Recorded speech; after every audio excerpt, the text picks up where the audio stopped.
Eu nunca imaginei que o homem que me chamava de filha, com um sorriso paternal, pudesse se transformar em uma sombra de desejo proibido. O tipo de erro que racha a família como um raio em terra seca, deixando apenas cinzas e perguntas sem resposta. Era uma tarde de verão escaldante em Belo Horizonte, o ar denso como um segredo mal guardado, e eu, aos 26 anos, me estendia no sofá da sala da casa do meu marido, o ventilador girando preguiçoso acima de mim, enquanto ele estava fora em mais uma viagem de trabalho que nos separava devagar. Meu sogro Carlos, o viúvo robusto que comandava a família como um capitão de navio antigo, entrou sem aviso, os olhos demorando um segundo a mais no meu corpo coberto só por uma camisola leve, o suor traçando linhas na pele. "Precisa de ajuda com algo, Nora?" perguntou, a voz grave como um trovão distante, sentando-se ao meu lado no sofá, perto demais para ser casual. Meu instinto gritou para me afastar, mas o cansaço do casamento vazio me manteve ali, fingindo que era só conversa de família.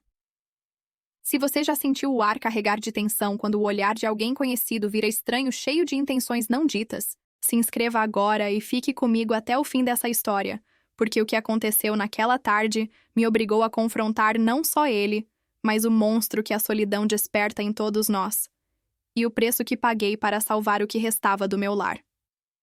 Tudo começou como uma faísca em palha seca, daqueles incêndios que se espalham antes que a gente note o cheiro de queimado. Meu casamento com Pedro fora um conto de fadas curto. Ele, o filho perfeito do sogro, herdeiro da fábrica de móveis que sustentava a família. Eu, a moça simples de família modesta que ele resgatara com um anel e promessas de futuro. Mas os anos trouxeram a rotina como uma névoa fria. Viagens constantes dele para feiras no sul, noites em que eu ficava sozinha na casa grande que Carlos dividia conosco, a dele viúva e solitária, desde a morte da esposa minha sogra há 5 anos. Ele era o patriarca, o homem de 58 anos, com mãos fortes de marceneiro e olhos que pareciam ter visto guerras antigas, sempre me tratando como uma filha adotiva. Conselhos sobre a vida, jantares onde contava histórias do pai dele, que construíra tudo do zero. "Você é a luz dessa casa, Clara", dizia, apertando meu ombro de um jeito que eu achava paternal, ignorando o calor que subia na minha nuca. A solidão dele ecoava na minha. Pedro distante, a cama fria, e as conversas viravam confidências. Ele falando da dor de perder a esposa, eu desabafando sobre o casamento que virava amizade. Inocente, eu pensava. Mas o inocente tem um jeito de se corromper quando o desejo entra pela fresta. Os sinais vieram como sussurros do vento antes da tempestade, sutis o suficiente para eu duvidar da própria sanidade. Carlos começou a aparecer mais nas minhas tardes sozinhas, trazendo café forte da cozinha e sentando perto demais no sofá, o joelho roçando o meu por acidente. "Você está magrinha? Come direito?" perguntava, os olhos percorrendo meu corpo como se me disse algo além da saúde. Eu ria, desconfortável, mudando de assunto para Pedro ou o tempo, mas o ar ficava carregado, elétrico, como se a casa retivesse a respiração. Uma vez, ele me ajudou a alcançar um livro na prateleira alta da biblioteca da casa, o corpo dele pressionando o meu por um segundo a mais, o cheiro de serragem e colônia velha invadindo meu espaço. "Desculpa, Nora", murmurou, mas o olhar dele dizia o oposto, um brilho faminto que me gelou o sangue. Eu me afastei, culpando o calor, o cansaço, qualquer coisa menos a atração que via nele. E pior, que sentia ecoar em mim, um traço de curiosidade proibida nascido da solidão que nos unia. O arrependimento veio como uma onda fria. Por que não contava a Pedro? Por que deixava as visitas virarem rotina? Porque admitir seria admitir a fraqueza. E a família, essa teia frágil de aparências, desabaria. A tarde fatídica chegou como um furacão sem aviso, o sol batendo forte nas janelas da sala como se quisesse queimar os pecados antes que eles acontecessem. Pedro ligara de manhã, atrasando a volta mais uma semana por negócios urgentes.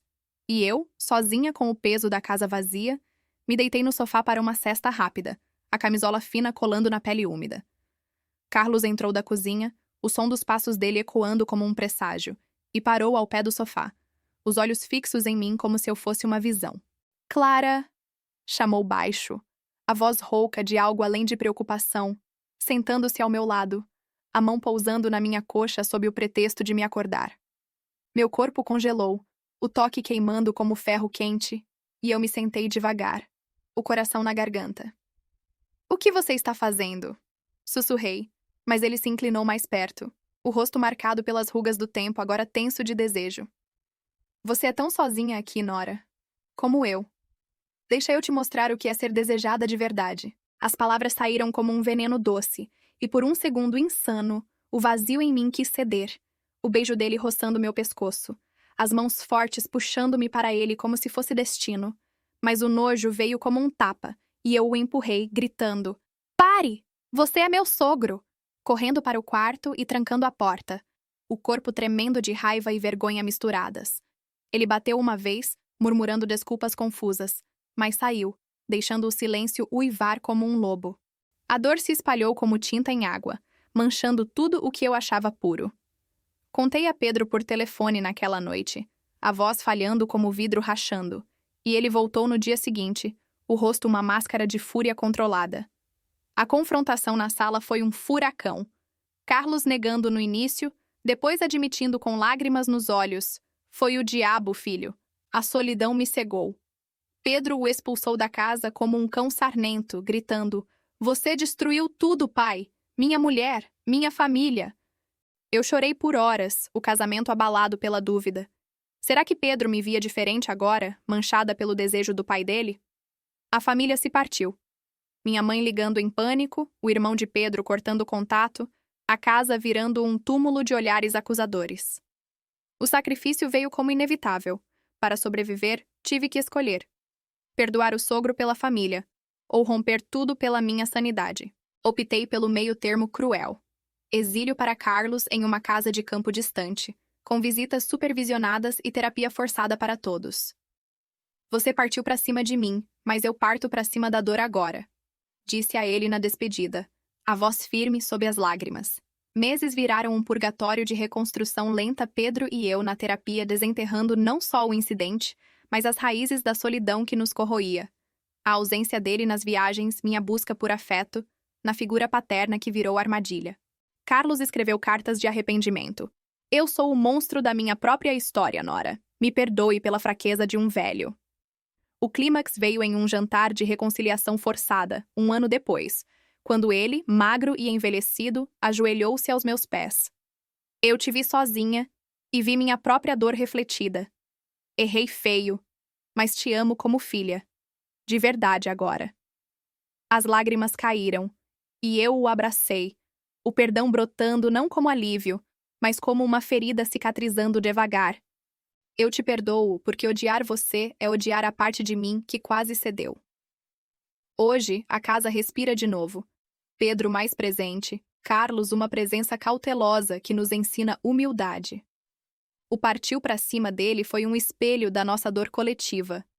E o que eu fiz, confrontar, exilar, perdoar, foi o fogo que purificou. Se vive uma tentação assim, saiba: o desejo é uma sombra, mas a família é a luz que o dissipa. Sacrifique o silêncio, enfrente o monstro, e veja como o amor, mesmo ferido, reconstrói lares mais fortes. Porque no fim, o que nos define não é o erro, mas a coragem de corrigi-lo. E isso é o que nos torna invencíveis.